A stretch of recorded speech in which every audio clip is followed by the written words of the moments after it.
Assalamualaikum warahmatullahi wabarakatuh. Bismillahirrahmanirrahim. Alhamdulillahirabbil alamin. Wassalatu wassalamu ala asyrafil anbiya'i wal mursalin wa ala alihi wa sahbihi ajma'in. Amma ba'd. Awalul kalam, saya nak ucapkan terima kasih tidak terhingga kepada Ustaz Ibrahim Fikri bin Abdullah di atas tunjuk ajar beliau dan panduan yang diberikan sepanjang saya laksanakan tugasan ini.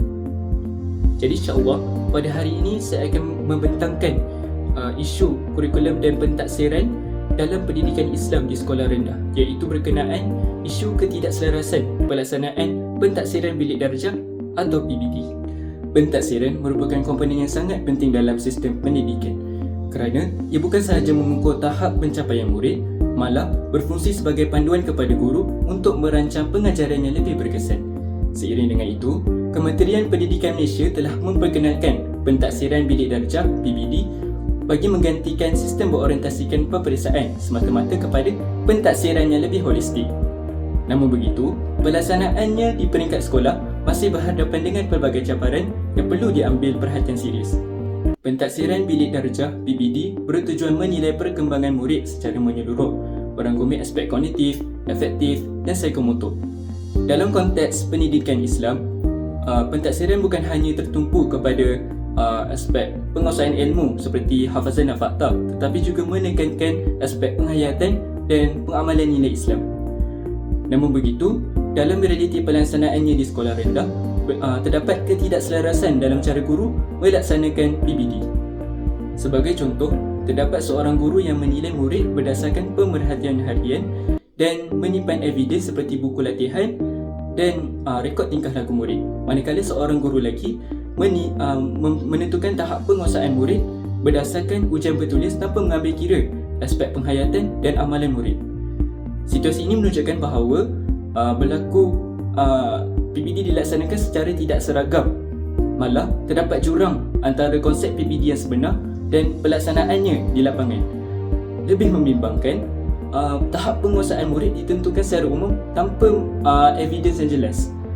Hal ini menjejaskan aspek ketepatan dan keadilan dalam pentaksiran. Baiklah, seterusnya, apakah punca utama isu ini berlaku? Antara punca utama isu ini ialah kefahaman guru yang terhad terhadap konsep PBD yang sebenar, di mana terdapat sebahagian guru yang masih menganggap PBD dilaksanakan di akhir PDP, sedangkan PBD sepatutnya dilakukan sepanjang proses pembelajaran secara berterusan. Selain itu, beban guru yang tinggi juga menjadi faktor utama, di mana guru bukan sekadar menjadi penyampai ilmu tetapi juga terlibat dalam pengurusan kurikulum dan dokumentasi. Hal ini menyebabkan pentaksiran dilakukan secara tidak menyeluruh. Di samping itu, terdapat juga guru yang melaksanakan pentaksiran secara compliance, di mana guru hanya melakukan pentaksiran sekadar memenuhi keperluan pentadbiran tanpa mementingkan kualiti pentaksiran. Akhir sekali, ketiadaan standard yang jelas menyebabkan guru mentafsir tahap penguasaan murid secara berbeza dan akhirnya menyumbang kepada ketidakseragaman penilaian antara guru dan sekolah. Baiklah, kita pergi pula kepada implikasi isu ketidakselarasan pelaksanaan PBD ini. Isu ini memberikan implikasi yang besar kepada murid, guru maupun sistem pendidikan. Dari segi murid, penilaian yang tidak tepat menyebabkan potensi sebenar mereka tidak dapat dikenal pasti. Bagi murid yang lemah, mereka mungkin tidak dapat mendapatkan bantuan yang sepatutnya. Manakala bagi murid yang cemerlang pula, mereka mungkin tidak dapat peluang untuk berkembang. Lebih kritikal, dalam pendidikan Islam, murid mungkin hanya mengetahui sesuatu amalan dan hukum tanpa benar-benar menghayatinya. Hal ini bercanggah dengan firman Allah dalam surah As-Saff ayat 2 hingga 3. Wahai orang-orang yang beriman, mengapa kamu mengatakan apa yang kamu tidak kerjakan? Amat besar kebencian di sisi Allah bahawa kamu mengatakan apa yang tidak kamu kerjakan. Ayat ini menunjukkan bahawa dalam Islam, ilmu bukan sekadar melibatkan pengetahuan tetapi juga melibatkan amalan, dan bukan pengetahuan semata-mata tetapi juga penghayatan. Dari sudut guru pula, penilaian tidak sistematik, pentaksiran tidak sistematik menyebabkan guru sukar merancang PDP dengan lebih berkesan kerana memperoleh data yang tidak sahih. Dalam konteks sistem pendidikan, data yang tidak tepat akan menjejaskan perancangan pendidikan secara keseluruhan. Jadi, apakah cadangan penyelesaian bagi menyelesaikan isu ini? Pertama sekali, guru perlu mengamalkan pentaksiran berasaskan data dengan mengumpul evidence secara sistematik. Evidence bukan hanya terhad kepada ujian bertulis tetapi merangkumi pelbagai sumber seperti hasil kerja murid, lembaran kerja, pemerhatian semasa dan juga refleksi pembelajaran. Sebagai contoh, dalam bilik darjah pendidikan Islam, guru boleh menilai tahap penguasaan murid dalam hadap makan bukan hanya melalui hafazan dan doa tetapi juga pemerhatian semasa murid mengamalkan adab tersebut seperti membaca doa, menggunakan tangan kanan dan menjaga kebersihan. Dengan adanya evidence yang pelbagai, penilaian akan menjadi lebih sahih dan menggambarkan tahap penguasaan sebenar murid. Hal ini selaras dengan prinsip pentaksiran autentik yang menekankan penilaian dalam situasi sebenar bukan sekadar penilaian dalam ujian bertulis. Cadangan yang kedua ialah penggunaan rubrik standard dalam menentukan tahap penguasaan murid.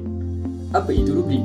Rubrik ialah panduan yang jelas kepada guru dalam menentukan tahap penguasaan murid berdasarkan kriteria tertentu. Sebagai contoh, dalam tajuk ibadah, guru boleh menetapkan bahawa murid pada tahap penguasaan 3 mampu menjelaskan konsep asas dengan jelas, manakala murid pada tahap penguasaan 4 mampu mengaplikasikannya dalam aktiviti harian. Dengan adanya rubrik yang jelas, guru dapat mengurangkan subjektiviti dalam penilaian serta menjamin keseragaman antara guru. Hal ini penting bagi menjamin keadilan kepada murid dan meningkatkan kepercayaan terhadap pentaksiran. Seterusnya, integrasi teknologi digital dalam pelaksanaan pentaksiran juga merupakan satu langkah yang relevan dalam perkembangan pendidikan semasa. Guru boleh menggunakan pelbagai platform seperti Google Form, aplikasi kuis interaktif yang kita ada pada hari ini seperti Quizzes, Kahoot dan Wordwall. Guru juga boleh membuat rakaman untuk merekod dan menilai perkembangan murid. Sebagai contoh, guru boleh meminta murid untuk merakamkan video pendek mereka membaca doa harian dan maksudnya. Guru pula boleh menilai perkembangan murid bukan sahaja melalui hafazan tetapi juga kefahaman dan penghayatan murid. Selain itu, penggunaan teknologi juga membantu guru dalam menyimpan dan menganalisis data pentaksiran secara sistematik. Ia juga mampu menjimatkan masa guru. Hal ini selaras dengan keperluan pembelajaran abad ke-21 yang menekankan penggunaan teknologi dalam pendidikan. Bukan itu sahaja, cadangan penyelesaian yang terakhir ialah latihan profesional berterusan dan PLC, di mana guru perlu sentiasa meningkatkan kompetensi melalui latihan profesional berterusan dan pelibatan dalam komuniti pembelajaran profesional atau PLC. Melalui PLC, guru dapat berkongsi amalan terbaik dan membincangkan cabaran dalam pelaksanaan PBD serta penyelesaiannya secara kolaboratif.